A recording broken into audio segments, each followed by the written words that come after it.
Hello everybody, myself Mukund Shrivastava and all of you are welcome to my YouTube channel. और आज के इस video में हम पढ़ने वाले हैं क्लास 12 की इंग्लिश की first poem my mother eight 66, जिसकी पोएटेस हैं कमला दास।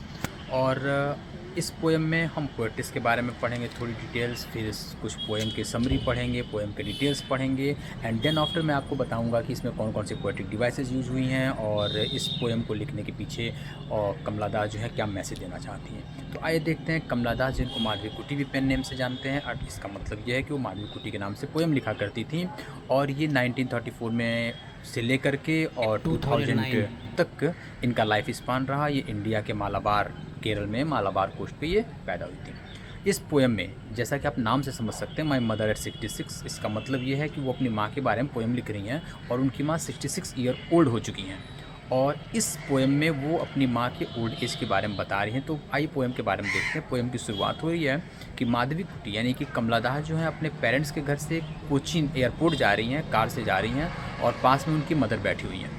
और कार ड्राइव करते समय वो अपनी माँ को देखती हैं। उनकी माँ बिल्कुल बूढ़ी हो चुकी हैं, चेहरा पीला हो चुका है। अपनी माँ को देख करके ना वो गेस कर लेती हैं कि मेरी मदर जो है कुछ ही दिन में मरने वाली है, क्योंकि ओल्ड एज हो चुका है इसका।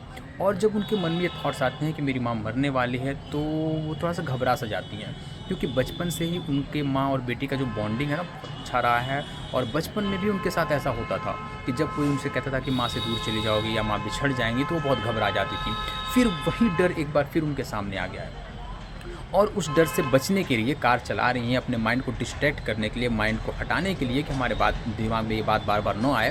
वो जब कार की खिड़की से बाहर देखती है ना तो उनको पेड़ दौड़ते हुए दिखते हैं। अब पेड़ तो दौड़ते नहीं हैं लेकिन उनकी कार चल रही है तो ऐसा इमेज कर रही हैं, बता रही हैं कि पेड़ दौड़ रहे हैं। फिर वो देख रही हैं कि कुछ छोटे बच्चे हैं वो भी दौड़ रहे हैं, खुशी खुशी दौड़ के बाहर आ रहे हैं। और उसके बाद से क्या होता है कि जब वो आगे देख लेती हैं कि कुछ पेड़ दौड़ रहे हैं, फिर वो देखते फिर एक बार फिर अपनी माँ के चेहरे को देख रही हैं और उनकी माँ का चेहरा जो है वो बिल्कुल पीला हो चुका है। ऐसा लग रहा है कि जैसे सर्दी के मौसम में जो चाँद है बिल्कुल वैसा हो गया है। उसके बाद से वो फिर ऐसे देखते एयरपोर्ट पहुंच जाती हैं और एयरपोर्ट में पहुंचने के बाद जब उनको सिक्योरिटी चेक से गुजरना होता है तो उनकी माँ बाहर है। जब ये अंदर जाती हैं तो फिर वही याद उनको सताने लगती है कि माँ हमारी बिछड़ जाएगी, लेकिन उस अपने डर को वो छुपा जाती हैं और अपनी माँ को देख के मुस्कुराती हैं और सी यू सून बोल करके फिर आगे चली जाती हैं।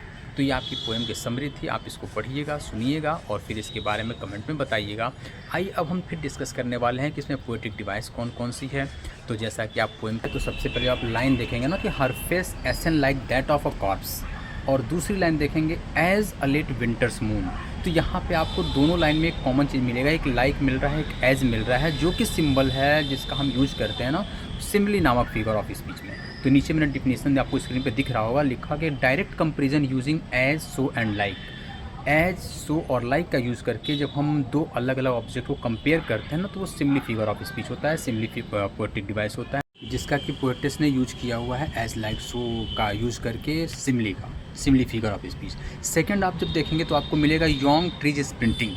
तो अब पेड़ तो दौड़ते नहीं है, स्प्रिंटिंग मतलब होता है दौड़ना, लेकिन उन्होंने पेड़ को स्प्रिंट करा दिया, दौड़ा दिया है। तो यहाँ पे उन्होंने personification figure of speech use किया हुआ है। पर्सोनिफिकेशन में वो होता है, उसका डिफिनेशन भी आपको इसमें पे दिख जाएगा, giving human qualities to inanimate object और एनिमल्स, यानी कि जो ह्यूमन की क्वालिटी जिनके अंदर नहीं होती, चाहे वो एनिमल हो या ऑब्जेक्ट हो, हम उनको ह्यूमन मान करके और वो काम करा देते हैं। तो हम यहाँ ट्रीज़ को ह्यूमनाइज करके और ह्यूमन की तरह उनको हम दौड़ा दे रहे हैं। तो यहाँ पे पर्सोनिफिकेशन फिगर ऑफ स्पीच माना जाएगा, पोएटिस ने पर्सोनिफिकेशन का यूज़ किया हुआ है। नेक्स्ट आपको पोएटिक डिवाइस आपको लाइन मिलेगा, दो तीन वर्ड्स मैं बोल रहा हूँ, स्क्रीन पे आपको दिख रहा है, my mother, that thought and see you soon. तो इसमें पोएट जो है रिपीटेशन कांस्टेंट साउंड यूज कर रही हैं। तो नेक्स्ट पोएटिक डिवाइस में सिम्बोलिज्म का यूज़ किया गया है पोएटिस के द्वारा, और इसमें सिम्बोलिज्म के लिए आपको स्क्रीन पे दिख रहा होगा, द मदर सिम्बोलाइजेज, जो उनकी माँ है वो एजिंग मतलब बूढ़ी हो रही हैं तो एज सिम्बोलाइज कर रही हैं और साथ ही साथ डेथ की तरफ अप्रोच कर रही हैं। तो ये दोनों का यूज करके उन्होंने सिम्बोलिज्म का प्रयोग किया हुआ है।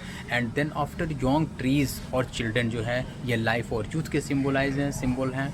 तो इस वजह से पोएटिस ने इस लाइन में जो है वो सिम्बोलिज्म पोएटिक डिवाइस का यूज़ किया हुआ है। नेक्स्ट आपको पोएम के लास्ट लाइन में आपको मिलेगा smile and smile and smile. तो यहाँ पे 3 बार उन्होंने स्माइल वर्ड का यूज़ किया हुआ है। तो ऐसी जगह पे जब ऐसा यूज होता है एक ही वर्ड का बार बार, तो इसको हम रिपीटेशन कहते हैं। नेक्स्ट जो सबसे इम्पॉर्टेंट है वो होता है एन्जॉयमेंट फिगर ऑफ स्पीच। इसमें क्या किया जाता है कि डिफिनीसन आपको स्क्रीन पे दिख जाएगी।